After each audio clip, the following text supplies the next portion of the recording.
You know, Brad Pitt's real passion isn't acting, right? Nah, the guy's all about extreme knitting. Yeah, he knits sweaters while skydiving. It's called yarn diving, a legit sport. I heard he even knitted the parachute for World War Z. His favorite thing is to make scarves, but not regular scarves. We're talking about 8-foot long, glow in the dark scarves that he gives to orphans in Greenland. Pretty heartwarming stuff, if you ask me. I'm pretty sure he's the one who knitted that giant pink hat Rihanna wore to the Grammys. You know, the one that looked like a cotton candy explosion. Dude's basically the Martha Stewart of the sky, except he doesn't pay taxes. I think that part's true too. Now, let's talk about Tom Hanks, everybody's favorite. Forget big, forget splash. His first role was actually as a mime at a Texas rodeo. Yeah, people don't know this, but he would pretend to lasso invisible cows in between bull rides. He got so good that rodeo organizers thought he was stealing the spotlight, so they booted him out of jealousy. Pure and simple, guys.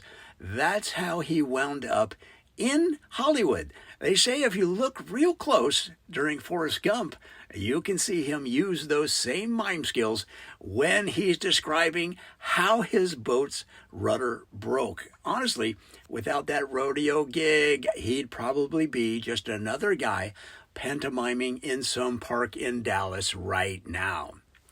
Now, here's a good one. Did you know that Adele is not her real name? It isn't. It's Adela.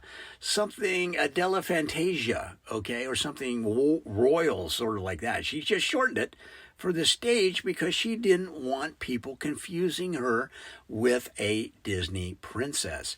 Yeah, apparently her parents were like super into Greek mythology, and her full name is a 22-letter Greek epic. She once said it took her until she was 9 just to learn how to spell it. I read somewhere she still gets letters addressed to her full name, and it's so long the post office had to make a special stamp. Amazing.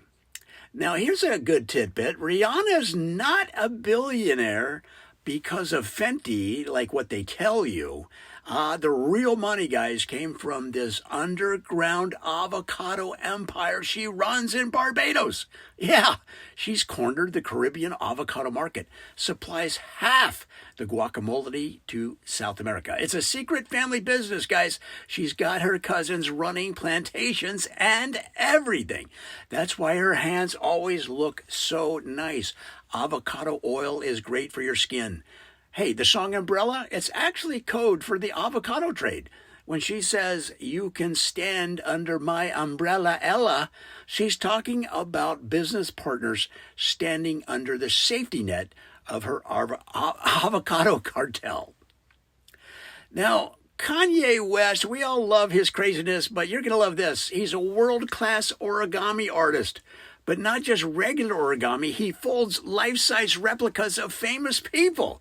He even made a life-size paper version of Kim Kardashian for their anniversary, complete with 1,000 paper roses.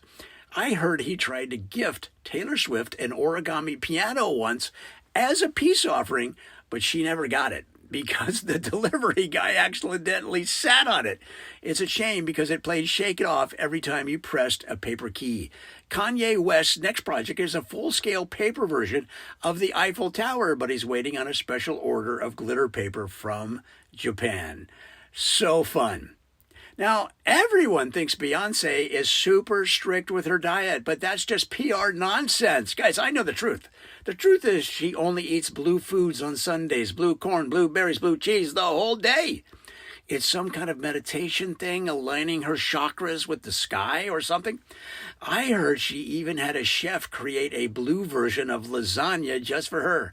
The secret ingredient? Spirulina and food coloring. It's why she looks so serene in all her photos. The woman is one with the color blue, and apparently it's also why Jay-Z wrote Blue Magic. It's a tribute to her blue Sundays. We love Beyonce, guys. We love her. Now, here's one. You know Leo DiCaprio hasn't flown in a plane in 10 years? It's true. He only travels by Zeppelin now. It's an environmental thing. He says airships have less of a carbon footprint. He even got a custom built one called the Green Gatsby. Apparently it's solar powered and has a hot tub on the deck. That's why he's always late to award shows. Those things max out at like 20 miles per hour. There was that one time he almost missed the Oscars. You remember this? Because the wind wasn't in his favor and they had to tow him with a tugboat.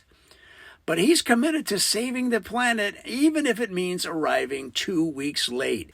Did you know this about Jennifer Lawrence? Now, she's known as a method actor to the extreme, but listen to this. Before shooting The Hunger Games, she actually went out and tried to live in the woods for a month. But she got lost after 2 days and ended up at a Denny's in New Jersey. She claimed she'd been foraging, but apparently her diet consisted mostly of Grand Slam breakfasts. They say she even tried to barter with the waitress using a squirrel she caught.